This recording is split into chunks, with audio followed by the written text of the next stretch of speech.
Tanzania. Ni kwa msingi huo leo nipo hapa kulitumia bunge ili kutimiza matakwa ya ibara hiyo.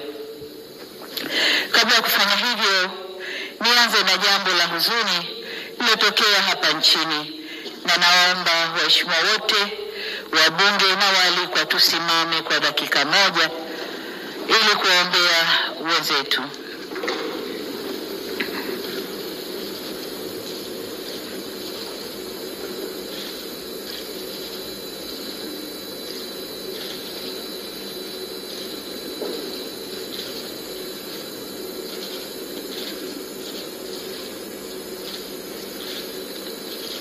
Waheshimiwa, tukae tumwombe Mwenyezi Mungu aziweke roho za waliopoteza maisha kwenye vurugu zilizotokea tarehe 29 siku ya uchaguzi hapa nchini kwetu. Mungu awape malazi mema ya amani. Amen. Mimi binafsi, waheshimiwa wabunge, nimehuzunishwa sana na tukio lile. Natoa pole kwa familia zote zilizopoteza wapendwa wao, na tunaomba Mwenyezi Mungu kama tulivyoomba awapumzishe kwa amani. Aidha, kwa majeruhi tunawaombea wapone kwa haraka, na kwa wale waliopoteza mali zao tunawaomba wawe na stahamala na uvumilivu. Serikali imechukua hatua ya kuunda tume ya kuchunguza yaliyotokea, yani inquiry commission, ili tujue kiini cha tatizo. Taarifa hiyo itatuongoza kujielekeza kwenye mazungumzo ya kuleta maelewano na amani.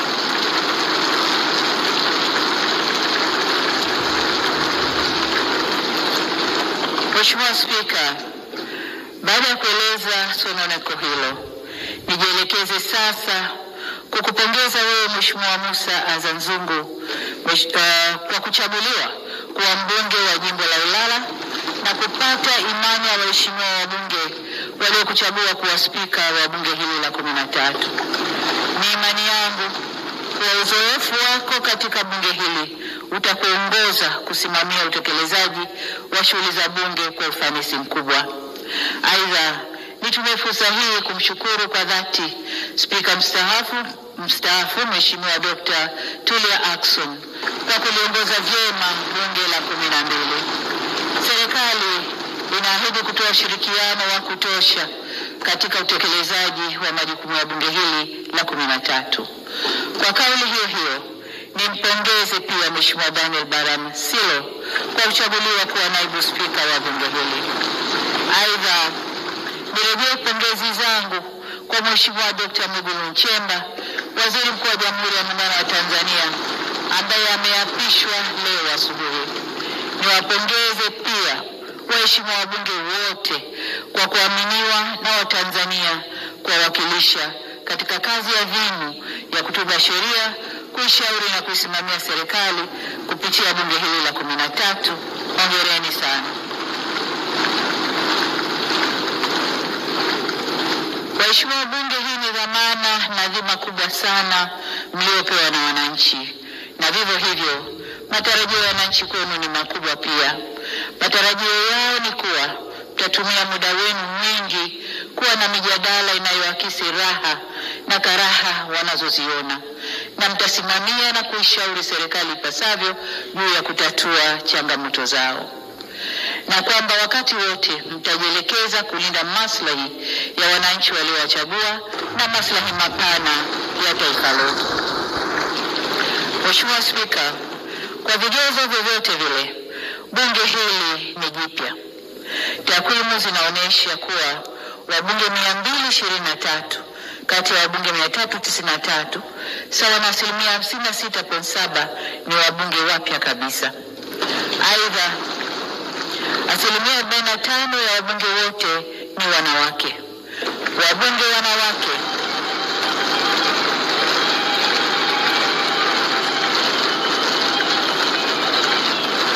asante. Hongereni sana wabunge wanawake. Mheshimiwa Spika, tunasogelea 50%. Tuko 40 point. Wabunge wanawake waliogombea majimboni safari hii ni 36, ikilinganishwa na wabunge 21 katika bunge lililopita. Takwimu hizi zinatueleza kuwa uchaguzi mkuu umeleta mabadiliko makubwa kwa kuongezeka kwa idadi ya wabunge wanawake walioshinda kupitia majimbo na kuongeza idadi ya wabunge wanawake wa viti maalum. Mheshimiwa Spika, uchaguzi mkuu wa kuchagua rais wa Jamhuri ya Muungano wa Tanzania, rais wa Zanzibar na mwenyekiti wa Baraza la Mapinduzi, wabunge, wajumbe wa Baraza la Wawakilishi na madiwani ulifanyika tarehe 29 Oktoba mwaka huu nchini kote. Watanzania kwa mamilioni walijitokeza kupiga kura na kuchagua viongozi waliowataka. Kazi iliyo mbele yetu sasa ni kujenga mshikamano na umoja wa kitaifa ili sote kwa pamoja tuijenge, tuitunze na tuilinde nchi yetu na kuzidi kunyanyua hadhi ya taifa letu.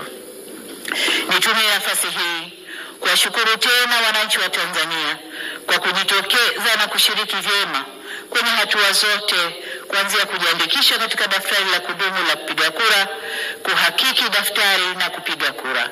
Kwa mara nyingine tena, wananchi wamethibitisha kuwa kushiriki uchaguzi ndio njia ya uhakika na ya salama ya kubadilisha viongozi wasioridhika nao au wasioridhika na huduma zao.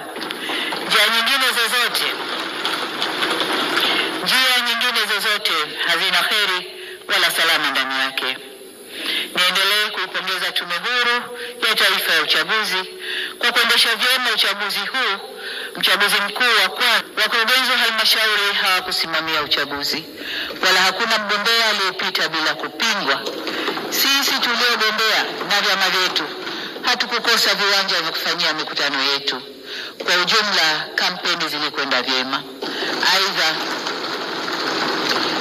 utaratibu uliofanyika wa kuongeza vituo vya kupigia kura ulisaidia sana kuondoa msongamano katika vituo hivyo. Kwa hakika upigaji wa kura ulirahisishwa sana na haukuchukua muda mwingi wa wananchi kama ilivyozoeleka. Jambo hili limewafanya baadhi ya waangalizi wa uchaguzi kudhani kwamba wananchi hawakujitokeza kupiga kura. Mheshimiwa Spika, pamoja na kuwa uchaguzi ulifanyika, kulitokeza vurugu za uvunjifu wa amani ambao ulisababisha uharibifu wa mali, kupoteza maisha na kuhatarisha usalama wa nchi.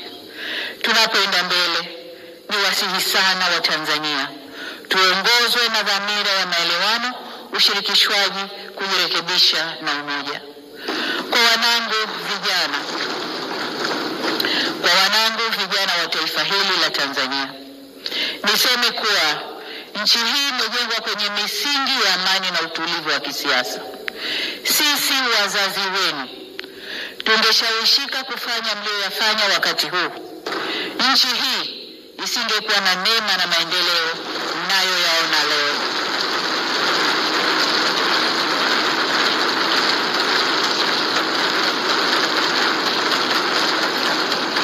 Mheshimiwa Spika, nataka nirudie hilo kwa wanangu vijana wa taifa la Tanzania. Sisi wazazi wenu, kama tungeyafanya mlioyafanya nyinyi, nchi hii isingekuwa na neema na maendeleo mnayoyaona leo.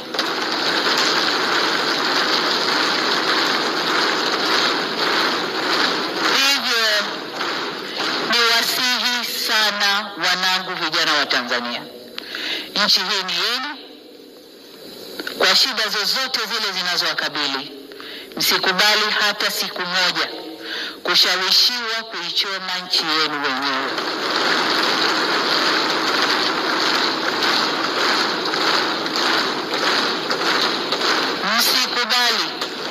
Msikubali kukata tawi la mti ambao mmeukalia. Msikubali kabisa. Hili nawaomba mlikatae kwa nguvu zenu zote. Ninyi ndio walinzi na wajenzi wa taifa hili, na wasihi kamwe msije kuwa wabomoaji wa taifa lenu. Mheshimiwa Spika, kuna wakati vijana hufuata mkumbo wa uhalifu kwa ushabiki. Ninatambua kwamba vijana wengi waliokamatwa na kushtakiwa kwa makosa ya uhaini hawakujua wanachokifanya. Nikiwa mama na mlezi wa taifa hili, ninavielekeza vyombo vya sheria na hasa ofisi ya mkurugenzi wa mashtaka kuangalia kiwango cha makosa yaliyofanywa na vijana wetu. Kwa wale ambao wanaonekana walifuata mkumbo na hawakudhamiria kufanya uhalifu, wawafutie makosa yao.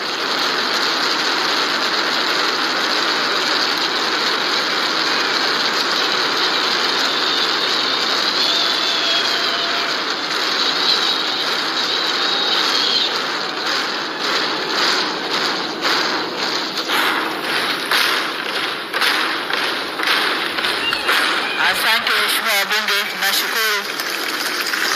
Mheshimiwa wabunge, ukiangalia klipu zile za maandamano, unaona kabisa kuna vijana ambao waliingia kwa kufuata mkumbo. Wanaimba kwa kufuata ushabiki. Hawakuwa wanajua wanalolifanya. Kwa hiyo kama mlezi, kama mama, ndio maana naelekeza vyombo vya ulinzi na usalama, hasa ofisi ya DPP, kuchuja viwango vya makosa, na kwa wale waliofuata mkumbo basi waseme nao kisha wawaachie waende kwa wazazi wao.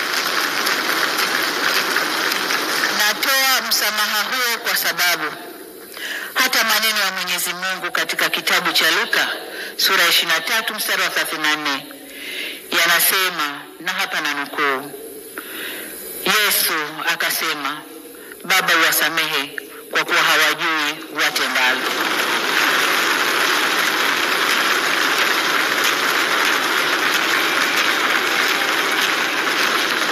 Ndugu zangu wa Tanzania, tujifunze kutokana na mapito yetu.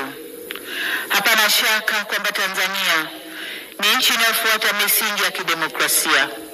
Ila neno demokrasia kamili inaweza kutafsiriwa kwenye mitazamo tofauti. Haina formula moja. Kama taifa tunaendelea kujifunza na kujirekebisha. Hivyo basi sote kwa umoja wetu tunapaswa tuitumie fursa hii, tuendelee kujifunza, tujirekebishe na tukubaliane jinsi ya kuendesha nchi yetu kidemokrasia kwa kuzingatia tamaduni, mila na desturi zetu na sio za kuletewa.